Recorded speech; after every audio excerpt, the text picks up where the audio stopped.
2 viewers, 2 thumbs. That's a good start. Got Your Back Pod Stream is brought to you by Mr. Dirk. From casual wear to suits and formals, Mr. Dirk helps you find the perfect fit with the right look for any occasion.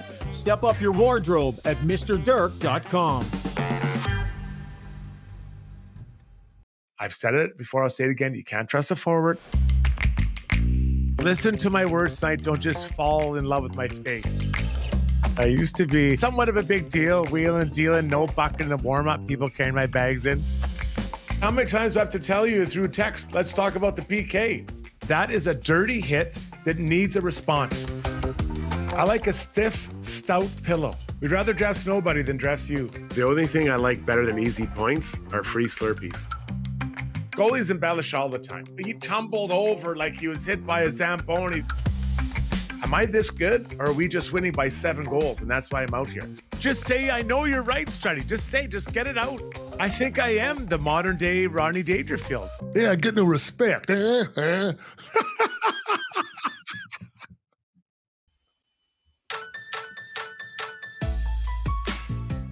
now, Weiss Johnson presents Struddy's World. Here's your host, the man who's going to help you get through this. Just tell him where it hurts. Jason Strudwick. The doctor is in. How are we doing today, Oilers fans? Oh, tough night last night. The Oilers lose 5-1 to the Florida Panthers. Panthers win their second straight championship. The Oilers lose their second straight time in the championship. I've got some solutions, though, here. We got some ideas. Stick with us, tell a friend, and we'll get to it momentarily. The show was brought to you by our good buddies at Weiss Johnson Heating and Air Conditioning. The summer weather has arrived. It's heating up, and you don't want to have you don't want to not have air conditioning. So don't wait. Weiss Johnson is your home comfort specialist. So give them a call and enjoy a summer with a brand new AC unit. Specializing in servicing existing mechanical systems or installing new ones, visit Weiss-Johnson.com today. You got to have that AC when the weather heats up, and they've got your solution. At home. I'm at home today. Been thinking about this. I've got some ideas I want to share with everyone, including Zubie from my home basement, my office, the Adrenaline Diesel home office, brought to you by our good friends over there. And if you need a part manufactured, replicated, or repaired, Adrenaline Diesel has you covered with their brand new machine shop. Visit adrenalinediesel.ca. Zubie, there he is. Zubes, any better the second day? Or I guess it's only the first day. I guess it's day one of losing 2 times in a row for the Oilers. Yeah. Is it better than? Yeah, I think I am already a little bit better today because it was a harsh reality. It was different, completely different than last year, because last year they could make a case that they could have, should have won, and this year I don't think that was the case.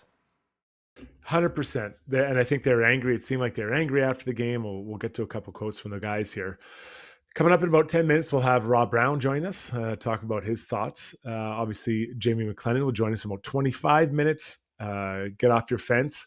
My priority for the Oilers in this offseason will be revealed then. You might be surprised by this one. And then playing the field, I've got some other ideas about the Oilers. Then obviously we'll get into your questions, suggestions, and Ask Struds. So I went to bed last night, Zubie, and I couldn't sleep. And yeah, I was disappointed for the team. They didn't win. I was disappointed for the players. But I kept thinking, what was the difference? What was one of the main differences? Well, I think we can talk about forecheck. That's an on-ice tactic. Obviously, I mean, the Oilers had the experience. No Zach Hyman. I think that hurt them. Not healthy or not 100% Ekholm. That made a difference. But the thing that struck me around 1:30 a.m. was the lack of consistency to the Oilers lineup. We look at Florida. They had the same lineup basically from game 1 to game 6. Now, there's, I think, a little bit of change with AJ Greer, and there's some injuries. But line 1, 2, 3, they played together all the time. The deep pairings were very similar the whole time. Bobrovsky, I think he actually just lived in the net. He didn't even bother coming out. On the Oilers side, we saw changes in the net. We saw D coming in and out. We saw changes to the pairings. And then we saw, it started with Connor Leon playing together, not playing together. Then everything else fell into place based on that. And it really struck me and it hit me because we didn't talk last night on the pod. I think that lack of consistency does 2 things. One, I think it goes to show that Chris Knobloch wasn't satisfied with what he was getting from any line or from the lines required. He wasn't getting the production he wanted.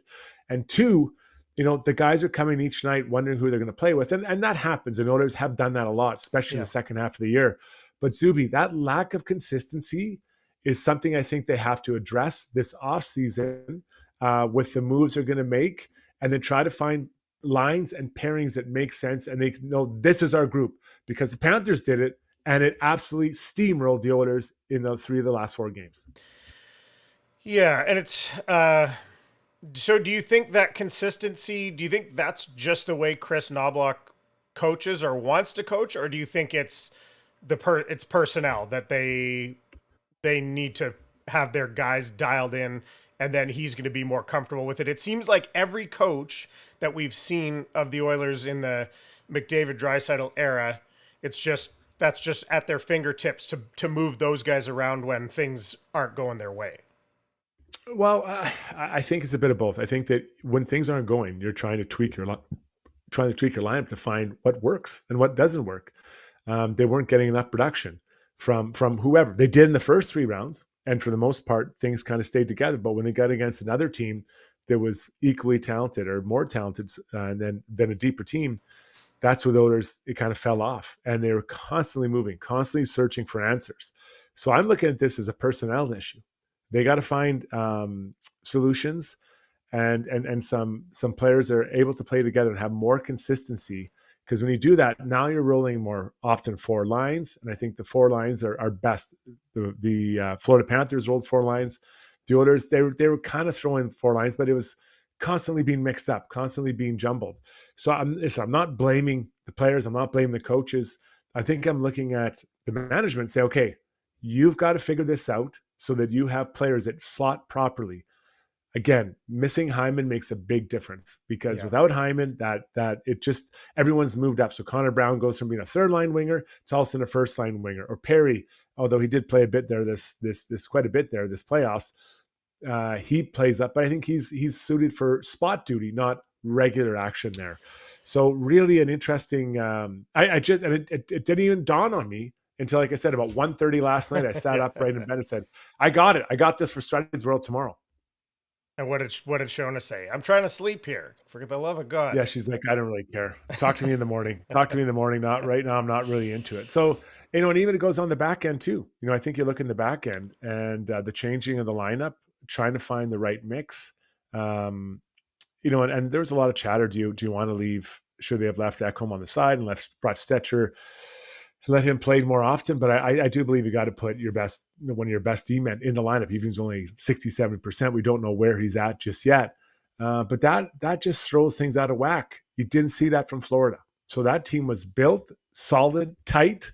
They knew what was going on night in, night out, just rolling out, and then they could just focus on carrying out their game plan rather than maybe adjusting or tweaking their game to fit with their line mates. I think you look at the timing. I think you nailed it too. I mean, the timing of Hyman out, Ekholm in, which altered both the forward and lines and the defensive pairings, happened at around the same time, and it was just before the final started, and Florida rolled out the same lines night after night after night while the Oilers were trying to tweak and find it. And you know what? I'll speak for myself. I watch other teams throughout the year, but obviously there's too much hockey for you to focus on any other teams. But I mean, in the playoffs here, in all 4 rounds of playoffs that the Oilers played, none of the teams they played, and granted they beat 3 of them, but none of the teams tweaked their lines the way the Oilers are consistently doing, right? No, they didn't. And Knobloch is good. Like, he is good at finding those tweaks that are necessary. But once they got up to a team that was this deep and this talented, you can't reassemble, right? You can't put them together in the right way to make it work.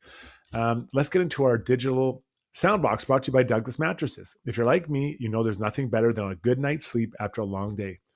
Your best sleep is just around the corner. With every mattress, they are including a free sleep bundle that includes 2 memory foam pillows, a complete set of luxury sheets, and more.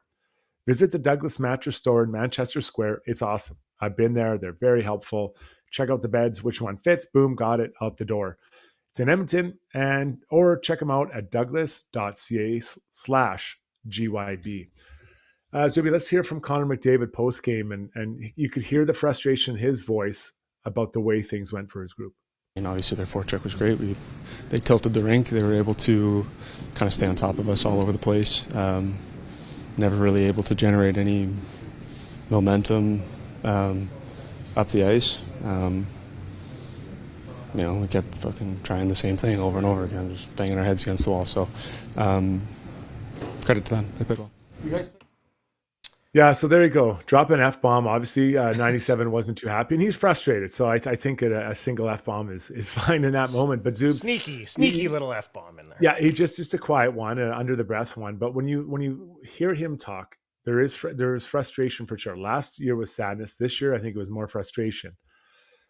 And they were consistently doing the same things that didn't work. And I feel really strongly about that they just weren't unable to do what they wanted to do because of what Florida did. Florida deserves all the credit. Yeah, I don't think the Oilers lost this one. Florida soundly beat the Oilers. And that is why you have that inconsistency issues that are frustrating. And I think the team is they're mad this year because they weren't good enough. Yeah. I felt like we finally saw in the Vegas and Dallas series, we kind of finally saw the team we had been promised all year, and right. and all the injured guys slotted back in, and then it was like, wow, this team is a wagon. But again, those two major lineup changes seemed to put everything into flux. And Florida just pounced on it, pun intended. There's no room out there. I can't even I imagine it's so frustrating to watch. I can't even imagine how frustrating it is to play against. Incredible for sure. So keep your comments coming. Got a great stream. Come and tell a friend. Let's bring in now Rob Brown for Getting Up to Speed, brought to you by Developments. When you become part of the Timberhouse family, you might be surprised just how close you'll get to the people and the process. A lot of builders try to keep the customers at arm's length once a build starts, not our friends at Timberhouse. If you want to check in on things, no problem. Stop by the job site. Want to chat with the crew at the head office? Stop anytime. They have amazing coffee. Just ask them. Check them out at timberhouse.ca, and we welcome in here. There he is, Sir Roberto Brown. Brownie hit me as like a lightning bolt last night, and we didn't really talk about it. And the inconsistency and changes to the Oilers lineup versus what they saw in Florida. Florida basically rolled out the same lineup card for 6 games. Here you go. 1 or 2 tweaks because of injuries, I think, with Greer. But other than that, same line mates, same line, same goalie, same D pairings. I think this really did affect Oilers. And probably the big reason was they couldn't find what they wanted in those line structures. Yeah, I think that's part of it. I mean, bottom line, the Panthers were the better hockey club and deserved to win. But I think that the Oilers saw the year before when Florida won, Florida does run the same lines. They don't change a whole lot. They have a system. They understand where each other's supposed to be on the ice. They have that chemistry. And I think when you watched, especially on the breakouts, every Florida Panther knew where he was supposed to be when each player had it. And a lot of that is just simply knowing the guy that you've played with for the last 100 and some games. Okay, if he turns his body like that, that means he's flipping it here. If he turns this way, that means he's going off the glass. And you can read that. I think the Oilers wanted to have lines.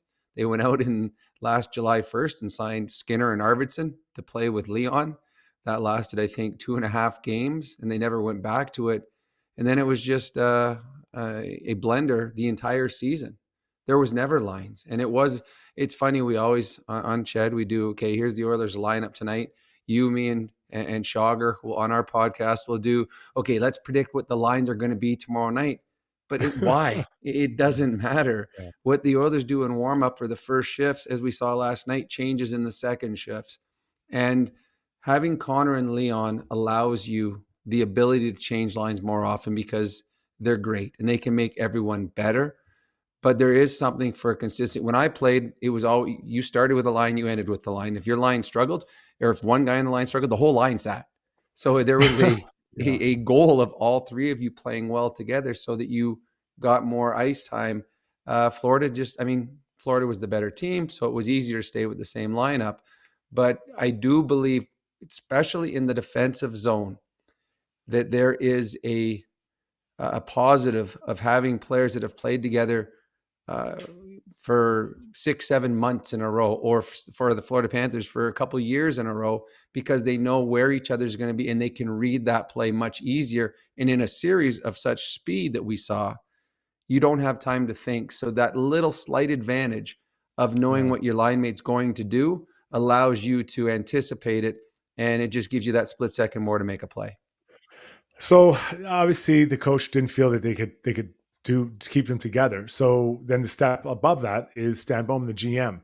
So, he needs to go out and make sure he can see the lines as they can actually be, or at least duos at the very least, and think we can play whoever, Connor and Hyman, Draisaitl and whomever, Henrique and Frederick, maybe, if that might be how you go. Well, first, Stan Bowman, as much as when did he become the GM last year? Was it in late July or August? It was after free agency. So this isn't completely Stan Bowman's team. A couple of the signings happened before Bowman came, and two of them were big signings. It was Arvidsson and Skinner. And that was $7 million, $8 million out the window to those two players, which eventually, we saw the offer sheet, the loss of Broberg, the loss of Holloway. So if Stan Bowman was trying to build lines, he was, he had one hand behind his back because two players had already been thrust into him, as well as before he got here, a bunch of those other veteran players from the Oilers were already signed. So it'll be interesting to see if Stan Bowman going forward this summer, you see more of what he wants as a team, who he keeps, who he lets go, what players he brings in free agency. But I know from experience, especially if you're in the bottom six, there is something about finding an identity as a line and being known for, okay, we're going to be physical. That is our goal. Every time we're out there, hit everything. Or we are a sound defensive line. This is our goal. We're going to be even or plus in every game. And if you're a line over and over and over and over again, you just get that chemistry and that identity. And I think that's what you saw. Even the Florida Panthers fourth line, which only played 9 minutes a night, but they were a noticeable 9 minutes. They knew exactly what their role was. And again, that's from playing in the same position. When you are a player that goes up and down the lineup, fourth line one day, first line, which it doesn't happen on many teams, but it happens with the Oilers, your identity changes. When Corey Perry plays on the fourth line, it's different than when he plays with Connor. When Evander Kane plays on the third line, it's different than when he plays with Leon. So in game, you're changing how you play based on who you're playing with. And I think that is something else that, I think the Oilers would love to have set lines that they can run through. They just, obviously, Chris Knobloch this year didn't think they had the right pieces to make all those pieces fit. Yeah, I'm going to get into that a little bit later on getting off the fence, that idea of what they need or who they may need. Okay, I didn't ask you this question last night, post-game pod, so I'm going to ask you now. Psychologically, how can losing back-to-back Stanley Cups affect a team, the players, and coach/management? Well, I think one thing it could do for a coach, it could lead you to overcoach. You start trying to do things that are outside of what you normally would do. Okay, we just have to get over that hump. Okay, what can we change? And sometimes you change the success. And I'm not saying Knobloch's gonna. As a player, it just eats at you as a player. The Oilers know how long it took to get to the first Stanley Cup Final. They knew what they had to get through to get back to the second Stanley Cup Final. I'm hopeful this isn't going to happen, and I have true belief in Connor and Leon as hockey players in this organization. But this possibly could be the closest that Connor and Leon ever get to a Stanley Cup. They literally were one game away last year. Actually, not even. They were there. They were in that game, and they were just one game away from getting to a Game 7 again. They were 3 victories away from winning back-to-back Stanley Cups, and there's no guarantee that they will be in the Stanley Cup Finals next year or the year after. So it will eat at you. And I think now these guys are stronger mentally than players of yesteryear. But when you face adversity now, it's like, okay, we can't. We need to get back to where we want. Does this affect us? We're down 2-1 in this series. Oh, everything's going wrong for us. Here we go again. You've got that Eeyore from Winnie the Pooh attitude, like, oh, woe is me. So you hope that doesn't happen to them. I just think this leadership is so strong that it won't, but it will eat at you, and it will. this summer, it'll be one of two things for the players. It will spur them to do, instead of going golfing that day, they go to the gym. Or it'll eat at them that, screw it, it didn't matter anyways. I'm going to go eat potato chips and watch a rom-com on Netflix instead. So just seeing the leadership, I think it'll be the previous it'll spur them on. But it is a long road to get back to where they were. And it will take strong, mentally strong hockey players to get through everything they have to get through again to give themselves another chance. And I think this year, more than any other team that goes that far, they have to continue to bring in some fresh faces and new energy. And, not that the guys they brought in were bad, but, I'm guessing Skinner's out. So the skater, you bring back someone who, just like him, is excited. This is my first trip, because the guys have already been there. The core will have been there. Connor, Leon, Darnell, Nuge, Ekholm, all the Bush, all those guys have been there already twice, and they've lost twice. They got to keep bringing in energy. So they got to turn over at least part of this team, I think, to get energy in this group. Well, and I think, and you brought it up last night, a great example of that is when the Stanley Cup was awarded last night, Barkov started a passing of the cup to a player that had never won. And it went through every single player that hadn't won a cup. And it's more or less the Panthers saying, here, you guys enjoy this because we have already, I want you guys to feel this incredible feeling. But all the players that touched the puck before the first returner did were guys that had brought energy this year and a little extra incentive. And if you're in the dressing room of a team that won and it's partway through December and you've got these guys, Nate Schmidt's never won.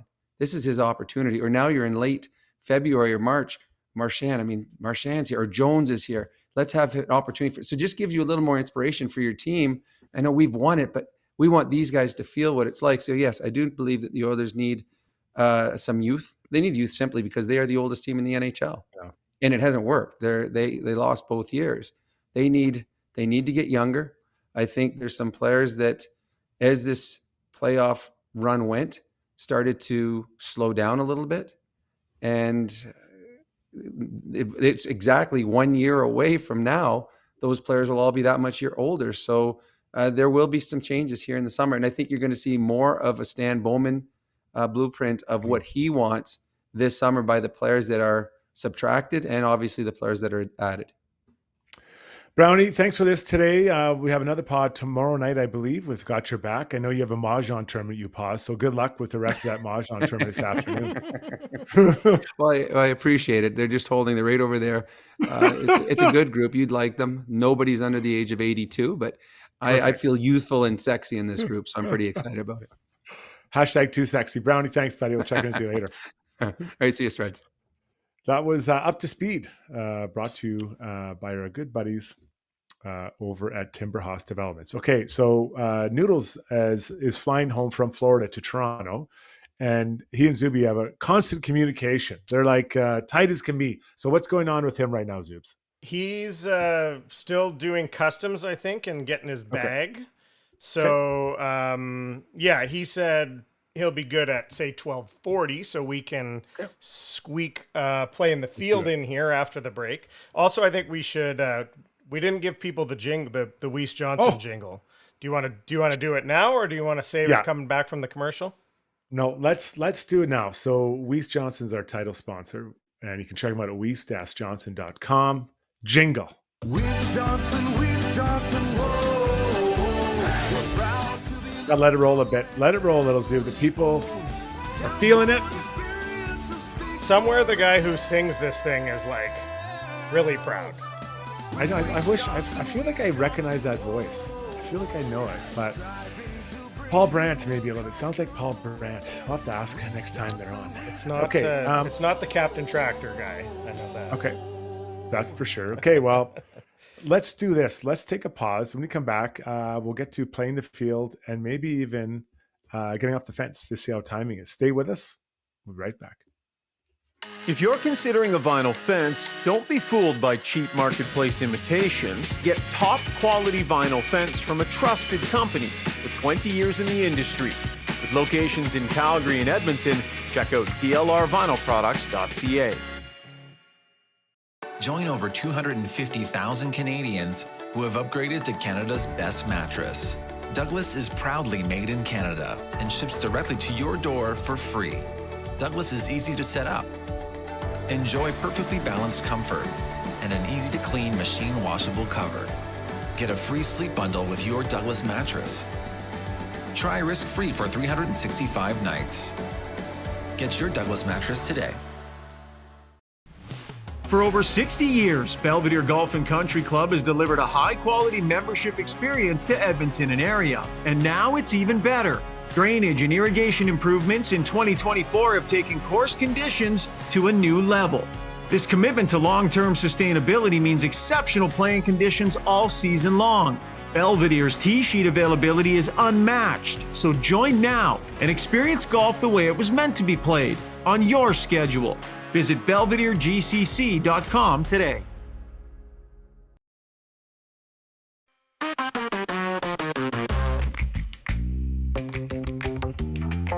Welcome back to the show. Thanks for joining us. Tell a friend. We've got a lot of Oilers chatter coming up. Jamie McLennan will join us probably in about 15, 20 minutes time as he's just kind of getting organized as he's landed back in Toronto after his time in Florida. And same with Ryan Rishock. He's also flying home. That's why he's unavailable today. So let's get now to taking a lap time to play the field, brought to you by Play Alberta. Love to play, but want to keep it fun? Play Alberta makes it easy to set limits on deposits and game time so you can use your game sense and stay in control while still having fun. Whether you're betting on sports or trying your luck at the tables, play safe, play smart, and play your way. Learn more at playalberta.ca. So this is going to be all Oilers. It's all the hockey talk for sure. We've had Shagar on. He's on, on all of our stuff. And he talked about the idea of, Evan Bouchard most likely signing a contract. I believe Connor McDavid will sign an extension as well. Trent Frederick, Shagar's talked about that coming in. I saw some different discussion online today that it's going to be a longer deal than people expect. So we'll see. We'll look forward to that over the coming days. And then, Shagar's also talked about Kane and Arvidsson. Now, these are two players that have been different. Kane's been here for a while, and he's been a productive, very good player for the Edmonton Oilers. Obviously missed a whole year with injury. Came back, was good in the playoffs. Maybe ran out of steam a little bit, but the whole team was having a tough time against Vegas. Arvidsson was one of the big free agent signings Jeff Jackson did when he was interim GM before they got Stan Bowman July 1st. I thought it was a good signing. The fit wasn't there for him and the coach. He didn't really ever get on track. Was injured a bit, but in the playoffs, rarely played. He has one more year left on his deal. So, when I look at these two guys and the ability to free up salary cap, to me, Arvidsson is the one that you have to move out. Now, he has a no movement clause, which isn't ideal. But when I take a look at Arvidsson, I see a player going to the last year of his contract who had a really bad year. If he repeats next year as he did this year, his contract will look pretty bad. So I'm guessing if you approach him and say to him, hey, to his agent, let's help us facilitate a trade. Let's find somewhere that you can go that makes sense and you can fit. Everyone wins. The Oilers free up that salary cap space. Arvidsson goes on to somewhere he'll get more opportunity, and it works out. For Vander Kane, it's a little bit different. Vander Kane is a difference maker for this team. He's on his last year of his contract. I believe he has a 16-team no trade list. So that means half the league can go to, and they strategically pick them, right? They'll strategically do those things so they know how it fits in. But when I look at Vander Kane, it's his last year of his deal. So I think he'll want to play well as well so he can get another contract coming out of it, right? And have one last big kick of the can before he moves on. The challenge is he's also getting older. And the Oilers, I think they have to kind of start looking at getting a little bit younger here. So can Trent Frederick replace some of what Kane brings? He's not the same player, never will be. But can he replace some of the same stuff that Kane does? And can you get him moved out? Because if you move those two guys out, you're between $9 and $10 million of cap relief. One, that it was not a player on your team at all, and for the playoffs, and the other one who is getting older and I believe would have value out in the trade market for a team like Dallas, a team like Carolina, or even the Toronto Maple Leafs. So I guess I'm advocating for trading Arvidsson and exploring what that could look like for Evander Kane. Yeah, I think Arvidsson obviously was it became apparent pretty quickly that he certainly wasn't a fit on a second line with Draisaitl. So he seems like he's more, and maybe for many teams, he'd be better suited in a third line role, energy, hitting, maybe contribute a couple of goals. Like I think his top 6 days in a top 6 are kind of behind him anyway, but a team who's short on the wing might not think so. So I think he's still attractive to somebody, but how hard do you think it is to move Kane? I mean, he's kind of a unicorn. He had a great stretch, I would say, in the playoffs this year, but pretty quiet in the final. Like last year, he didn't play in the final. This year, there's some people saying he didn't really play in the final again this year either. Is there a market for Evander Kane too, or do you think only with salary retention? Well, let's look at it this way. Let's say you go to Carolina and say, hey, you guys got bullied by the Florida Panthers. How would it look if on his third line of Carolina, it was Jordan Staal, Logan Stankoven, and on the left wing, Evander Kane? Is that a line that, that's a heavy, hardworking line that could, very smart centerman. Would that be a line that could challenge what they have going on in Florida with the two Finns and Marchand? So I think there is a market for him, yes, because I think teams are seeing that heavy hockey, and doesn't mean slow. It means just that gritty heaviness that you need in the playoffs. He would bring it, and Evander Kane brings that. And you're getting him in a contract here, which is always, I think players are a little bit more motivated to come and to bring their best. And Evander's not the only one. I'm saying all of them. So again, yeah, no, you're right. I'm not saying they need to trade Evander Kane out of here. I'm saying you explore it, because you've got to start transitioning a little bit to some younger legs. And what's the market out there for? Like, I don't think you're trading him for, first rounder, but is there a younger prospect you get? Is there something like that you can make in and get younger legs in there, and then you can redirect those funds somewhere else, Zubie? Yeah, you're right about contract years for sure. I mean, we just see it over and over again.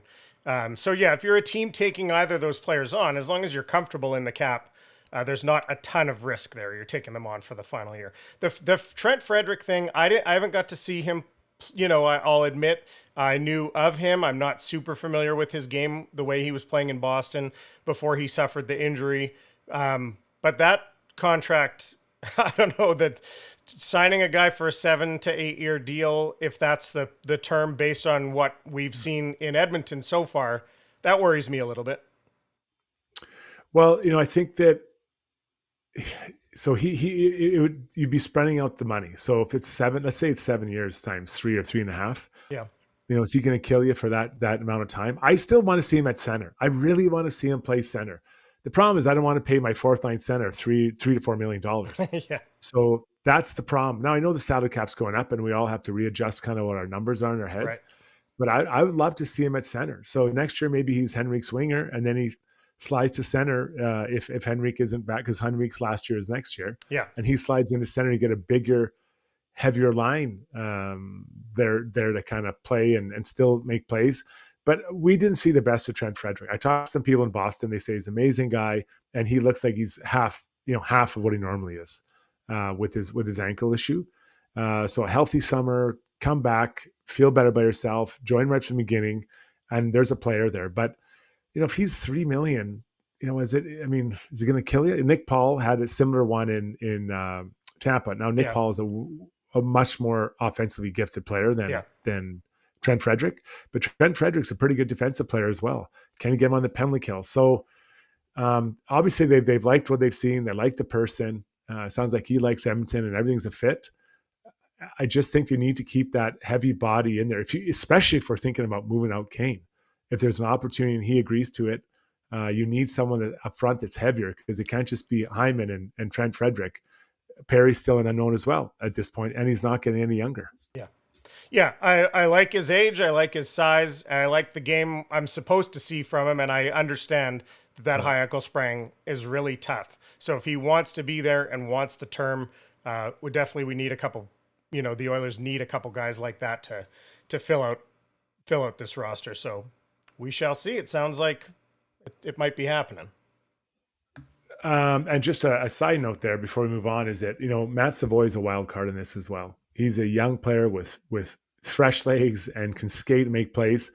Could you see him somewhere in that middle six next year? Would he make sense beside Henrique, Savoy, and Trent Frederick? Like, does that make sense, or does he get a chance beside Leon? So they've got to get. I get we're going in all. They want to go in all, every year. I get that, going all in, but you still got to get younger players in there, because otherwise you just time out and age out. Yeah. Okay, Zoobs, you challenged me, and you said you're going to pick your next, what you feel right now today are the top 5 potential Cup finalists for next year, and you've got that list together here. Yeah, and it's still, as I've been thinking about it, I'm almost switching it around in my head. But yeah, of course, as soon as the cup's awarded, everybody starts thinking about next year. So let's talk about who we think our top 5 likely contending teams are for the Stanley Cup next year. So a lot of people putting the Oilers at number 1. I think I have to put the Panthers at number 1. I think the Oilers are right there, so I'm going to go Panthers, Oilers. In the third spot, I'm gonna bring the Jets up there. I still think the Jets are kind of like, most people have them in kind of 10-11 range. I do feel like Connor Hellebuck, it's a thing until it's not. And I think Hellebuck is a good enough goalie. I think he can find it on the road in the playoffs, and the switch can go off, and he's right there. And I think they're maybe a second line center away from really really filling out their forwards. And then fourth, I'm going to go with the Vegas Golden Knights. And that might be partially predicated on Mitch Marner possibly ending up there. And that's going to make a big difference wherever he lands. And I think the Golden Knights are going to be in the market for a goalie, and they're never shy to pull the trigger on something. So it wouldn't surprise me if they do something there. And fifth, this is the popular pick, but I keep looking at their roster, and other than the top end talent, I'm not completely blown away, but I'll put the Avalanche at number 5. So you're 4 of the West and Yes. 1 out East. No love for the East. No love for the Rangers. How are you not giving the Maple Leafs? Every time you do a list, the Leafs have to be included. That's that's a rule. That's a rule for podcasts. If you don't have the Leafs, you're failing. What about Carolina? Because I have the similar group as you do. I don't have the Avs in there, but I've got the Carolina Hurricanes, and this is why I think the Hurricanes. And again, don't come back to us at September 15th saying you guys picked all these teams and you're wrong. Yeah. Well, things can change. Things can really change. Dallas Stars, do they add something to their lineup? Do they trade Robertson? Who's their new coach? Although it sounds like they interviewed their minor league coach and their assistant coach, according to Elliot Friedman. But I think Carolina is going to go out and find a stud. And probably not going to be Mitch Marner, but could it be Ehlers, Brock Besser, although Besser might be going home to Minnesota. But I've got Carolina in there. They work so hard and play so hard. They could get there. So I don't have the Avs then because of what you just mentioned. They're pretty tight up against it. So in no particular order, I do. Florida is 1. I've got them 1. Yeah. Then after that, I have a group of Vegas, Oilers, Jets, and Carolina. I don't believe in the Rangers, Islanders, the Devils. I don't believe in. They're too small.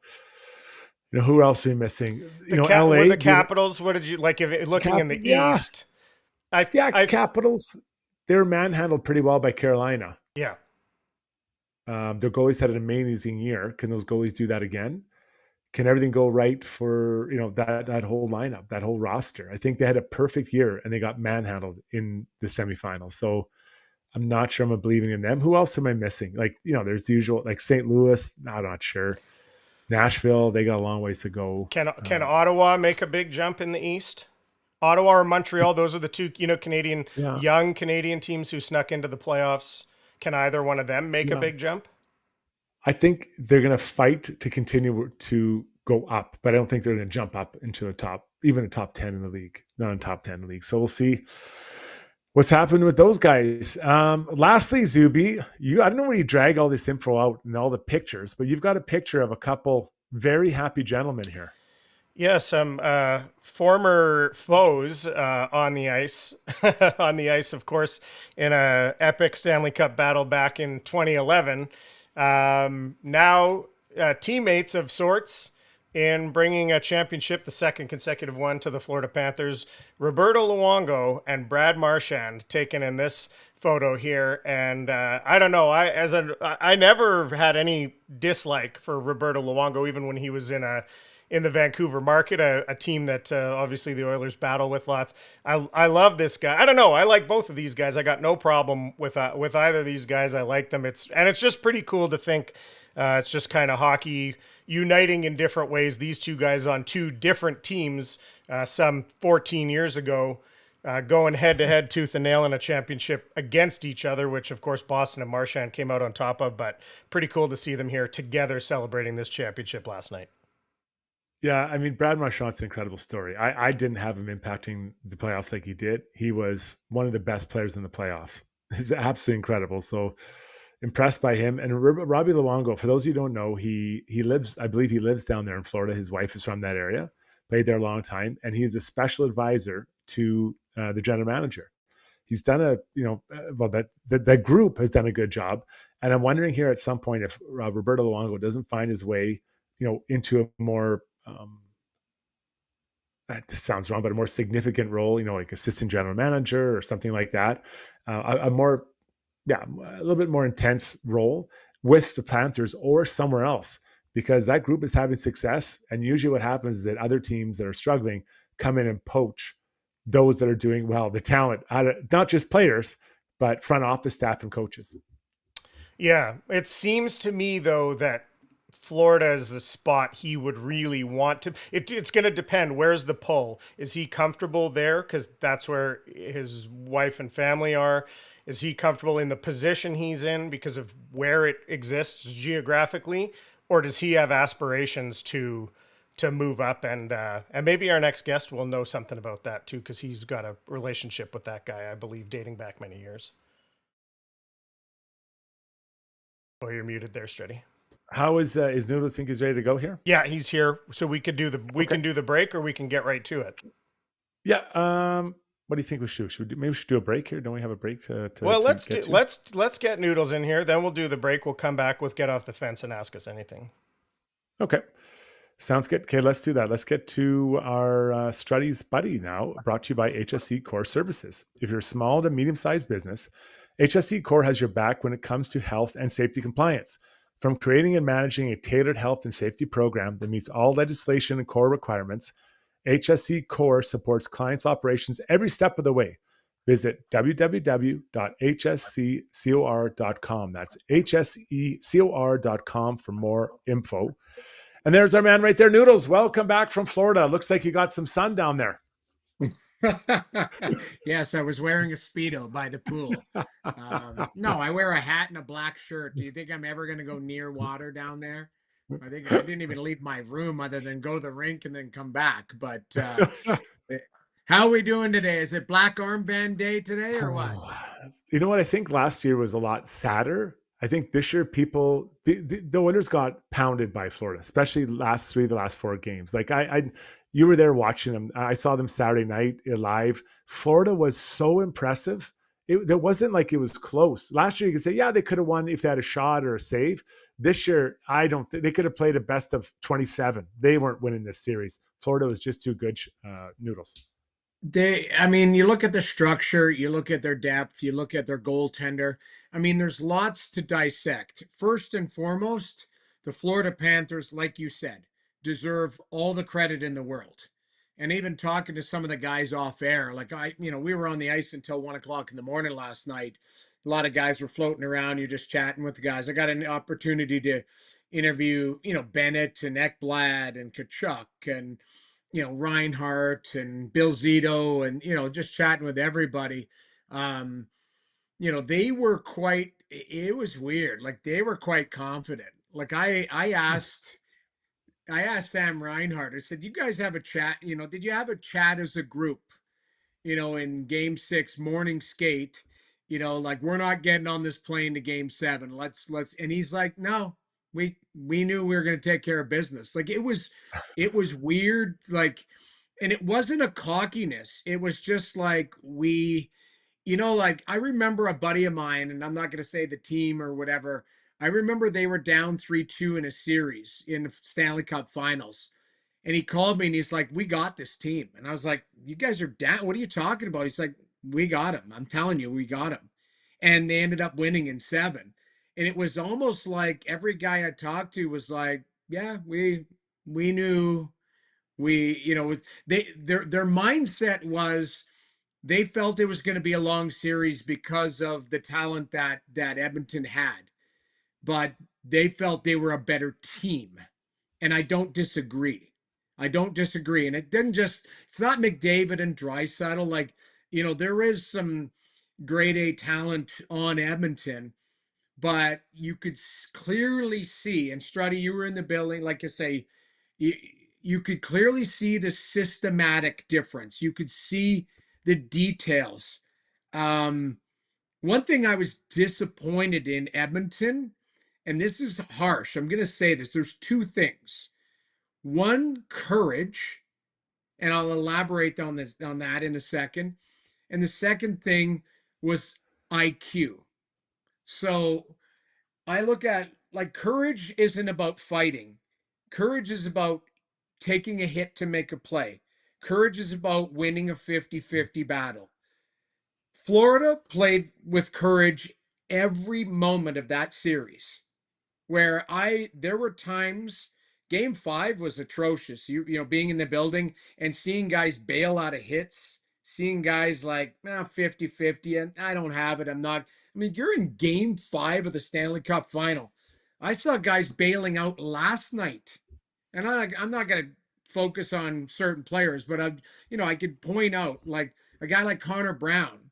Like I thought he had more.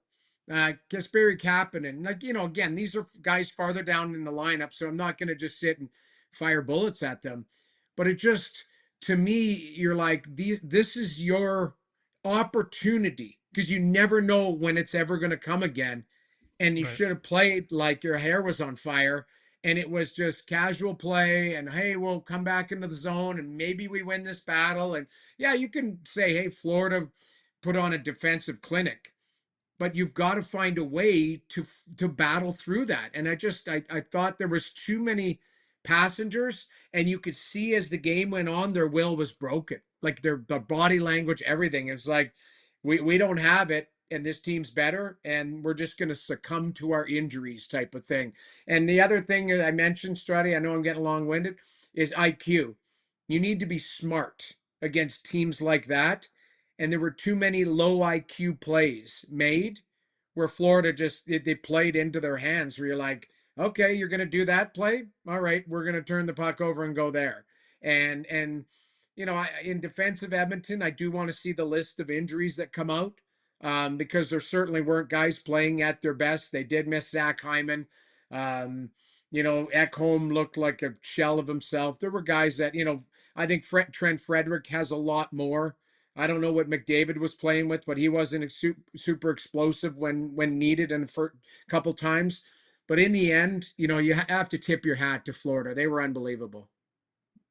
Just absolutely incredible. They're so good, so deep. And if I'm any one of those free agents, if they can get close to my number, I want to stay. So when you're looking at the Edmonton Oilers, personnel wise, not necessarily what has to leave, but what type of player would you be looking to bring in to try to, just bridge the gap? Because it's hard to believe that Florida won't be at least somewhere in the mix of this next year. Okay, so the low-hanging fruit is goaltending. Okay, so you can't lay those losses at Stuart Skinner's feet. But if you take a look at the, whatever it is, 5 of the last 6 Stanley Cup winners, you've got a rock star in net. You've got Vasilevsky. You've got Bobrovsky. Now, listen, there aren't $10 million goaltenders you can go out and get. But is there somebody that you can acquire through a trade that would change the look of the goaltending in net? I've talked about this before. Both goaltenders, although wildly popular, I think Stuart Skinner, very inconsistent this season. Calvin Pickard is a popular player that went 7-1 in the playoffs. That's pretty impressive for a guy who was supposed to be the third goalie 2 years ago. But I just look at the style of goaltender, not a clean butterfly.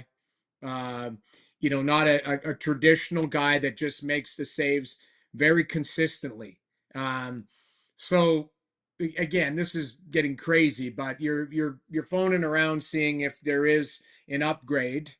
And Jordan Bennington, I don't think St. Louis is just going to go here take, but you need to be proactive to at least look at that goaltending position and look to upgrade. And what sucks about it is the casualty of it might be Calvin Pickard, which he's a good number 2, but then he's a good number 2 when you have a really stable number 1, and that wasn't the case. I think they need to get younger through osmosis. Strud, some of the players, like when Florida paralyzed them, they looked old and slow. And again, you get Hyman back, you get a healthy Frederick if he signs an extension, that type of stuff. It might look different. The other intangible, Struddy, is this team didn't play together all year. So there was a Matthew Tkachuk comment. I don't know if you saw that, where he's like, we played like a team, they have individuals. And it's a stinging like a knife to the stomach, but he's not wrong. And what I thought about that, I don't think he was sitting there going, they're a bunch of selfish players. But you think about, the most important players on that team, a lot of them weren't there the whole year. Ekholm was hurt. Wallman comes in late. Klingberg, again, I think they moved past him, but he come in. A lot of these players, Frederick, Kane, all of them came, they just jumped on board in the playoffs. So whether the team had that consistency, continuity, they didn't play like a team some nights, because it's like, there wasn't that consistency. Kapanen gets pulled on waivers. Like, Jeff Skinner's in and out of the lineup. It was a scathing comment, but it actually is true. So you need stability. I think it starts in net, but I do think you need another stable defenseman, and then you need depth. Like that third line killed them, Struddy. Killed them. And that's depth. That's depth where, I thought Adam Henrique was really pedestrian. I felt bad for him because he looked old and slow. And, RNH being banged up, that really hurts them because, I think it's going to be reported probably broken hand type of thing. So you look at it, they need stability, they need health, but there is some help that you need to be a little bit younger, a little bit quicker in certain areas. Noodles, thanks, buddy. Really appreciate it. Get some rest now. Now you can just focus on the Leafs and their upcoming draft and free agency. Well, yeah, I mean, I'll give it a day, but maybe tomorrow they are now the favorites for next year. Every year. Thanks, buddy. Thanks for doing this. We'll talk to you soon. See you, buddy. The great Jamie McLennan. You can hear him on TSN's Overdrive every day from 4 to 7 or here in Edmonton. Zubie, should we take a quick pause here and come back with Get Off the Fence? Let's do it. Let's rock. Be right back. If you're considering a vinyl fence, don't be. The Hot Honey McCrispy is so back at McDonald's. With juicy 100% Canadian raised seasoned chicken, shredded lettuce, crispy jalapenos, and that completely craveable hot honey sauce, it's a sweet heat repeat you don't want to miss. Get your Hot Honey McCrispy today. Available for a limited time only at McDonald's. Dennis here from Weiss Johnson. Are you looking to get into the trades or have a kid graduating high school wondering what to do? Weiss Johnson is looking for career-minded people to work for us. Opportunities truly are endless. Become a service technician, gas fitter, refrigeration technician, install residential or commercial heating and plumbing systems, fireplace installations or service, duct cleaning. We are the company where you can learn all aspects of the trade and pick which career path to take. We have an awesome benefits package and offer school reimbursement too. Visit wjcareers.com today.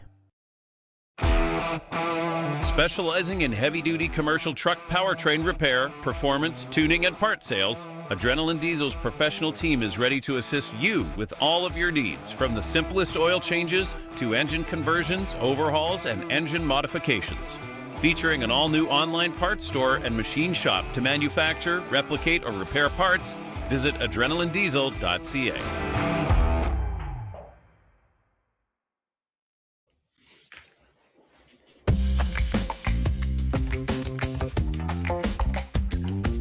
Welcome back, everybody. It's time now to get off the fence. Brought to you by DLR Vinyl Products, Alberta's leading supplier of vinyl products. DLR offers premium materials for fences and decks designed to stand the test of time. No rotting, fading, or deteriorating. Whether you're looking for a professional contractor or planning to tackle the project yourself, they have the resources, expertise to help. Canadian owned and operated with locations in Calgary and Edmonton. Check them out online at dlrvinylproducts.ca. All right, Zubie, this is controversial. Yeah, they probably need, as Noodles just outlined, they want to take a look at the goaltending position. Can they upgrade there? Should they upgrade there? The third line is another issue they want to look at. Klingberg's leaving. Do they need other right? Or I'm not. He's leaving. He's probably going to move on in free agency. Right. It was fine for the Oilers. Do they need to add a defenseman? But I believe the number one job of Stan Bowman is to do something that they tried to do last year with Jeff Skinner, Victor Arvidsson, is to find a running mate finally for Leon Draisaitl. Has he had one since Yamamoto? Was that the last time he really had one that was kind of his guy? This year was a never-ending rotation of players on his wings, and he also playing on the wing of Connor McDavid. They need to find a winger for him. It's going to be expensive. But when you do that, now you have Connor and Leon and let's say Nuge, and then you have Connor, Nuge, and Hyman. And then you'd have Leon and player to be inserted on the left or right wing. That's a good thing. You can pick either side. Yeah. Whatever side suits his needs. Then he can throw Podkolzin on one side or whatever you want to do. But they have to sort this out. To me, this is the number one issue on this group because I look at the Florida Panthers, consistency line 1, consistency line 2, consistency line 3. The Oilers have to get to that. And with Connor and Leon always playing together because Connor doesn't necessarily have the quality of winger needed to win a Stanley Cup. You can get to the first round, second round, even the third round. They need to sort this out. So a couple guys just through free agency I identified. Nick Ehlers, smaller, quick player out of Winnipeg, going to be expensive. I don't like that he's not big. Brock Besser, Vancouver Canuck. He doesn't not the fastest skater. He can score though, and maybe that's all he needs. But Brock Besser beside Leon, and then you have Podkolzin on the other side. Maybe that works, right? Maybe that works. Another guy, Viktor Olofsson, he played for Buffalo for a long time. Yep. He went to Vegas. And last year, what do you have? 15 goals in 56 games. So is that a 25-goal guy? Maybe it is. I'm not sure. So that's what I'd like to see. I want to see a player for a solution finally, definitively, that this is who Leon's going to play with. Yeah. I think it's a really well-made point that certainly it's so crazy to me that we have to talk about this every year. And Connor's got Hyman, and why can't the team find someone in that same, AB role? Why can't they find that buddy for Leon? And why can't they? Because I think people even thought signing Arvidsson and Skinner, it felt like, well, one of those guys will stick. Yeah. What is it about that role, specifically with Leon Draisaitl, that, what's the type of player they're looking for? Because it seemed like one of those guys might have worked, and neither one did. You know what? I hear what you're saying. I think the coach didn't trust Skinner, and then obviously Arvidsson, maybe the pace of play that they felt that wasn't there. And honestly, do we really even know? Because you didn't see him that often, especially in the playoffs. So it's hard to tell. So now they got to figure it out. And I like this comment. I want to get to this comment here. Hey, Struddy, we have one. His name is Matthew Savoy. That's from Mike Tyson. Okay, yeah. I like that. Here's one from a Panthers fan. ADL. The Oilers are absolutely deadly from a Panthers fan. That series gave me the runs for over a week straight. Do not write the Oilers off. If they have Marchand and we didn't, McNutt would have won. Yeah, I mean, perhaps, but I think I think that, would Marchand have shined as much beside Leon? Maybe not. I don't know. But what I do know is they have to figure out that line. They got to figure out Leon's line. It's got to be clear, and they got to get the chemistry right. So they have one line, 2 line, and then 3 line. You figure out after that if it's Henrique, Frederick, and Connor Brown, or whomever is in there. So they got to get this sorted out. I I mean, maybe the third line is Henrique, Frederick, and Savoy. Maybe that's your third line, right? Yeah, I feel like Savoy, as a smaller guy, I feel like he needs to be put in a position to be offensive. So I don't know. I guess this team doesn't have a history of doing that, taking a guy like that and putting him right in the top six, especially with the big horses they've got in the top six right now. Right.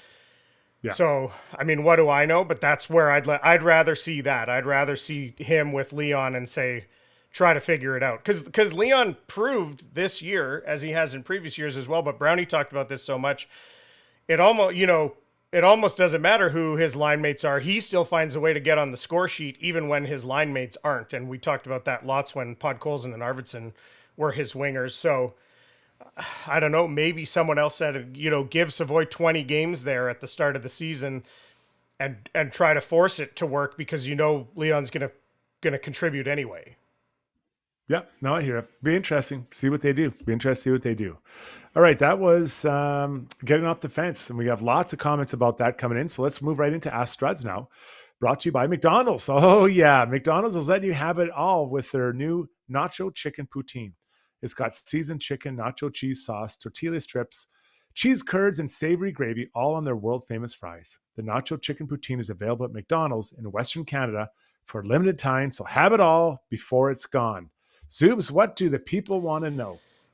Okay, well, this came up long before we got into the Draisaitl discussion, and this name has popped up, but it didn't in what you just said. Avi Hoffman said, go get Mitch Marner. What would Mitch... all that salary would have to go out. The cap's going up. He'd have to take a deal. But the Oilers supposedly had a deal in place in the $12 million range as an extension for Rantanen, right? On that trade. I don't know if those report, there was a way, they found a way. Ronnie Oceanfront coming back. I don't want Mitch Marner anywhere near this team. But if you had, that would be your buddy. I mean, if you got him, you'd say, here you go, Leon. You guys are buddies now. Figure it out. What do you think of that possibility? Well, he's a talented player, really smart, hockey IQ, everything just to play. He and Connor played well together. So if you can play with Connor McDavid, you can definitely play with Leon. Not suggesting Leon is not as good as Connor. I just think the money's going to be huge. I mean, they're talking 14 million out there, right? That's a lot of cash. And the truth still about Marner, I don't think he can be the leading lady. Like, he can't be the number one stud. He's got to be 2 or 3 on a team, especially that he's a winger. So, coming here would make sense. Was it worth the call? Hey, Mitch, would you take a 1-year deal at $7 million to come play with us? Let's see what we can do. Cap's going up the next year. Maybe we'll have some more space. Who knows, right? Like, it's worth it. That's what guys do. They call each other. But Mitch would be leaving a lot of cash on the table because, what's 7 times 14? It's a lot more than 7 times 1. Yeah. 10 even, maybe 10, 1 year at 10. I mean, that's still right. Fair. That brings me to another question. This has kind of come up. I'll just kind of rephrase it. Do you think the Panthers winning the Cup, the Oilers, what we saw with what happened with some of the free agent signings, from this past offseason, do you think there's any negative impact going forward on Oilers trying to sign free agents in this current window with what happened to some of the guys this year? Yeah, I hear what you're saying.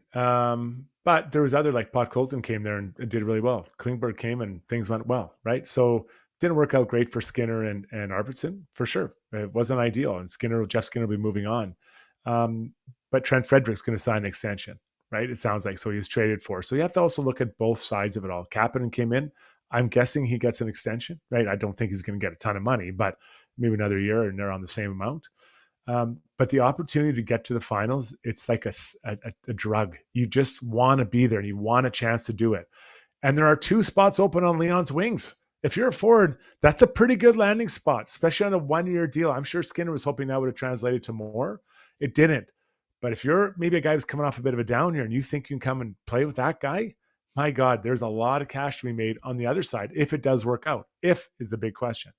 And I'm sure lots of those guys, they have great belief in themselves. So I'm sure there's a bunch of guys out there who say, I can do what Jeff Skinner couldn't do. I can be the guy to come in and do that the right way, what they thought Skinner or Arvidsson might do on Leon's wing. Oh, 100%.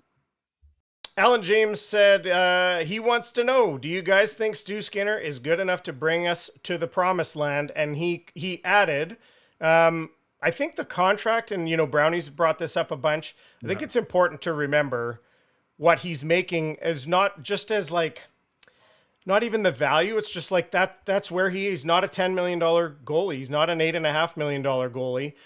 You've been to the final 2 years in a row with this tandem.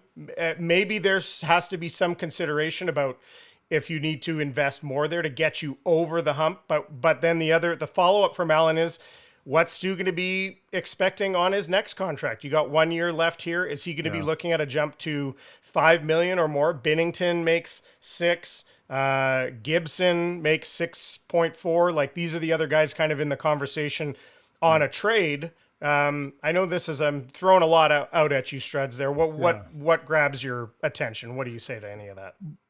Well, number one, he's a $2.2 million goalie, and that's what you kind of expect from him, right?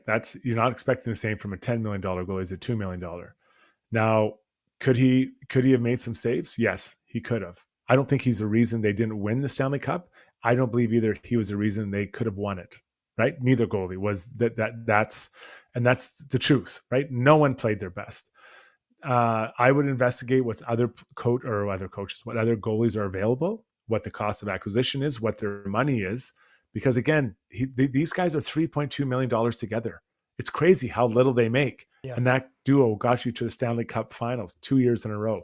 So you got to find a way now to, if you're going to add, how much are you adding? 5, 7, 8, 9, 10? Like, how much is this number you're bringing in? Then who's going out the other way? And then you got to find some young players. Hold on, we don't have any young players. Yeah, so that's right. Keep advocating. Got to bring in young, cheap players so that you can take swings on more veteran guys that are more expensive. So I think there'll be a full breakdown of what he has done. I'm just guessing right here the day after. I'm thinking they probably bring in someone else to complement him, so they have two guys, maybe like a Jake Allen. I'm just guessing here, just spitballing here, guys. Because the cost of acquiring a top goalie is going to be high in both assets and cap hit. People's Eyebrow wants to know, was coaching the difference? And let me just bring that together with Depressed Canadian said, what about the coaching staff? Should we, the Oilers, consider cleaning house? I wouldn't go that far, but we did talk about we did talk about last night that the Glenn Gullitson's name is being kind of, floated around as maybe being a head coaching candidate. There's rumors of whether or not Paul Coffey will be back. So I wouldn't say to me, I don't think there's any discussion on Chris Knobloch, but do you think there's any discussion on Knobloch getting to hire all of his own assistants? And do you think that could or would help and freshen things up on the coaching front? Okay, first off, let's just all take a deep breath. We're not even 24 hours out of the Oilers losing for the second year in a row with the same coaching staff in the Stanley Cup Final. We don't have to change everything. I think we're talking tweaks. Now, Chager talked about it. Does Paul Coffey, does he want to continue doing this? Right? He's had a great career. Does he want to continue coaching? Maybe he has a fire to continue. Maybe he doesn't. That is a decision to make. Glenn Gullickson, is there an opportunity now for him to go and coach somewhere else? Does he want to be a head coach? If those are two things that happen, then there's spots open, right? And then you got to bring fresh ideas and fresh coaches into it. Maybe that would give a chance to Chris Knobloch to bring in his guys, although this group has worked pretty well so far as like their guys. So I'm not sure how this is going to happen. So until we know what those guys want to do, we won't know. Now, their contracts end June 30th. The calendar runs July 1st to June 30th. Okay. So we'll know. Well, I bet you might even know by early next week, because Paul Coffey couldn't say, guys, I don't want to do this anymore. I'm done. Okay, now we got to find a D-man coach. Do you promote Mark Stewart and then bring someone else in to do his job? So lots of things to think about. But I said it earlier, and I'll say it again. They have to make sure that after these long runs, you got to keep bringing in fresh people with fresh energy to put wind in the sails of a team that's had two really, really long years. Okay, last two here, Struddy. Ronnie Oceanfront wants to know, Struds, can we get your opinion on Adam Rico Henrique in the finals? We know he was kind of your guy coming in here last trade deadline. What did you think of Henrique in the finals? Yeah, Ronnie, it's a good question, and Noodles kind of touched on. He didn't look as quick. He really didn't get much done. Right. I thought their line was pretty effective in the first 3 rounds. The fourth round, they weren't really effective. But to be fair, was there a line that was effective in that fourth? There wasn't much going on there. So he's got 1 more year left. He's 35 years old. What happens with Rico? Does he, is he moved to a winger position? Is he pushed down to a fourth line spot? Does he pushed up to play beside someone else? Like, I think nothing's not on the table right now. But he's Noodles talked about hockey IQ. He's got it. He's got a ton of hockey IQ. Really smart player. So you want more of those guys around. But that being said, they got to figure out, just at some point you got to kind of start look to the future and youth. Okay, so I'll entertain this just because Mike Tyson is very strong, feels very strongly about this. He feels that Ilya Sorokin out of the New York Islanders is the answer. He says, would you trade Bouchard for Sorokin? I would. He says, I would. We don't have to entertain that part of it. Yeah. Sorokin's on the second year of a new 8-year deal. His name has kind of popped out there a little bit, but I think only because, the Islanders missed the playoffs again, get the first overall draft pick. Does that change this team's trajectory?